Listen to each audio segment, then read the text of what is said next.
Excitement is building as we get closer to production at the Toyota battery plant. That massive $14 billion facility at the Greensboro Randolph megasite is just weeks away from making their first shipments. In the country, there's going to be a very good chance that your new Toyota hybrid, plug-in hybrid, or electric vehicle will be powered by a battery that comes off the line in this facility. To understand the collapse, you have to understand the empire. Toyota didn't enter the U.S. market. Toyota conquered it, slowly, strategically, and with almost surgical precision. Back in the 1980s and 90s, Detroit automakers were struggling with quality issues. Americans wanted cars that lasted longer, used less fuel, and didn't break down every 6 months. Toyota delivered exactly that. Their philosophy, Kaizen, continuous improvement, made Toyota vehicles legendary for reliability. Before long, the Toyota Camry became America's best-selling car. Toyota's truck lineup chipped away at Ford and Chevy. The Prius put hybrid technology on the map. Lexus became America's benchmark for luxury reliability. And if you think Toyota was just exporting cars to the US, think again. Toyota built huge factories in Kentucky, massive operations in Texas, supply plants spread across the Midwest, and tens of thousands of American jobs. By the mid-2010s, Toyota was as American as apple pie, just with better fuel economy. So how does a company this embedded, this respected, this enormous, suddenly find itself collapsing in the US market?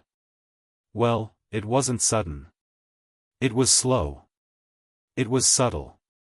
And it started with a factor Toyota never fully prepared for. Policy. Politics. Protectionism. No matter what your political beliefs are, no one can deny one thing. America First changed the rules of global competition. For decades, the US encouraged free trade.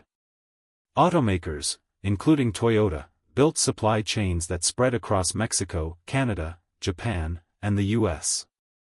Then, almost overnight, the United States rewrote the playbook. New trade restrictions.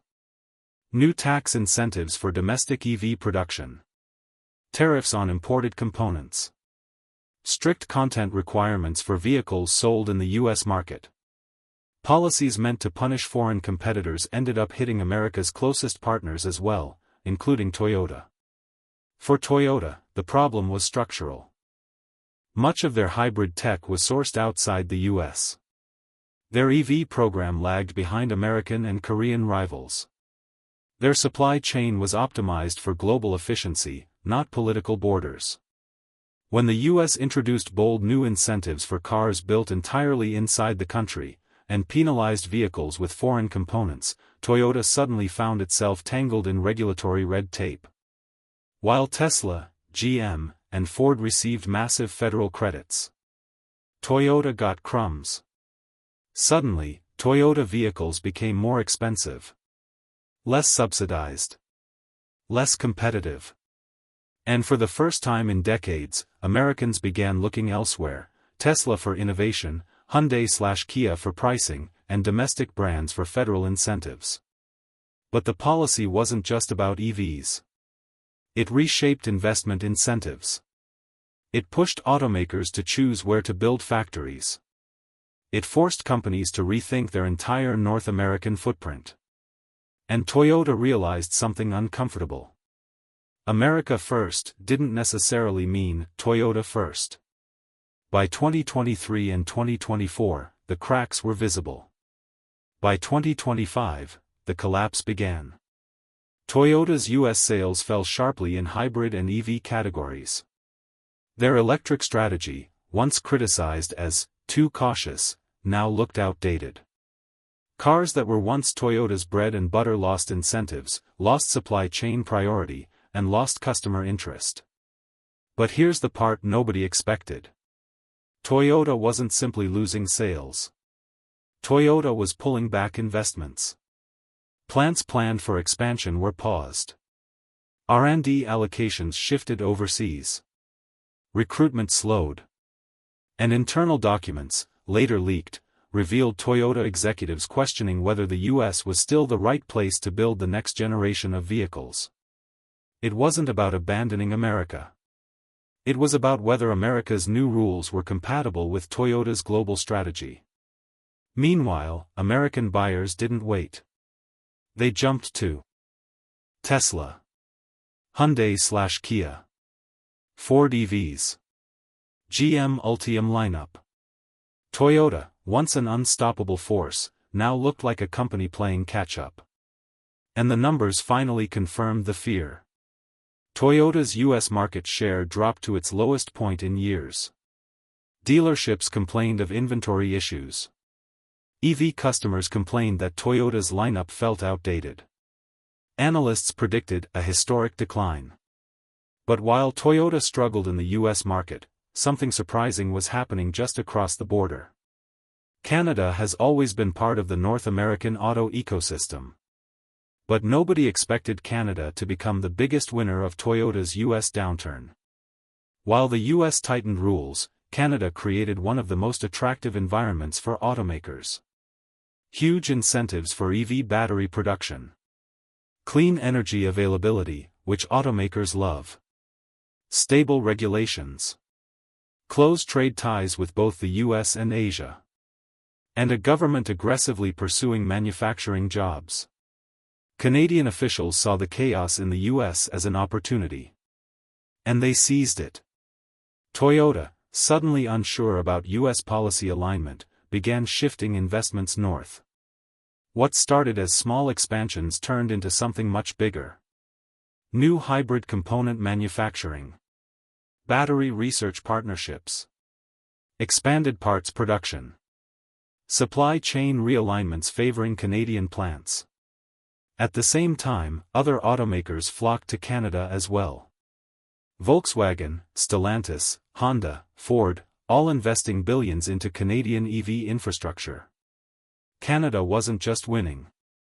Canada was becoming the EV battery capital of North America. And Toyota realized something crucial. If they produced more components in Canada, they could still ship them into the US under favorable North American trade rules, without the unpredictable policy swings happening south of the border. Canada offered certainty, stability, predictability. The things global automakers crave. And so, as Toyota pulled back in the US, they accelerated in Canada. So, how did an America First policy end up benefiting Canada? The backfire happened in 3 steps. 1. U.S. incentives favored domestic EV production, but Toyota wasn't ready. So Toyota lost ground. 2. Policy uncertainty made long-term U.S. investment risky. So Toyota paused expansion. 3. Canada offered a stable, generous alternative. So Toyota, and others, redirected investment there. The intention was to boost U.S. manufacturing. The result was a continental shift in investment momentum. America still gained some EV jobs, of course.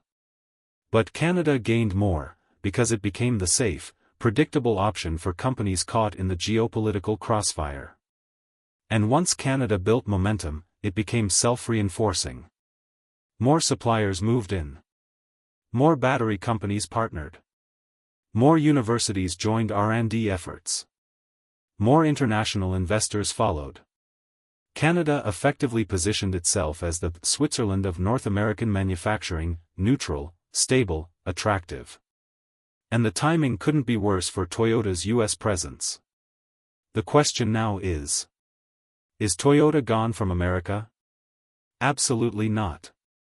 But Toyota is redefining its strategy. Expect Toyota to focus U.S. plants on high-margin models. Move more battery and hybrid production to Canada. Use Canada as a stability anchor for North American operations. Push harder toward EV innovation. Rebuild trust with U.S. policymakers. And shift from defensive strategy to long-term adaptation. For the U.S., the challenge is balance. How do you support American jobs without isolating global partners? How do you encourage domestic production without discouraging foreign investment? How do you create incentives, without creating instability? For Canada, the future is bright. Their clean energy advantages, political stability, and trade positioning have turned them into a manufacturing hub far more powerful than many expected.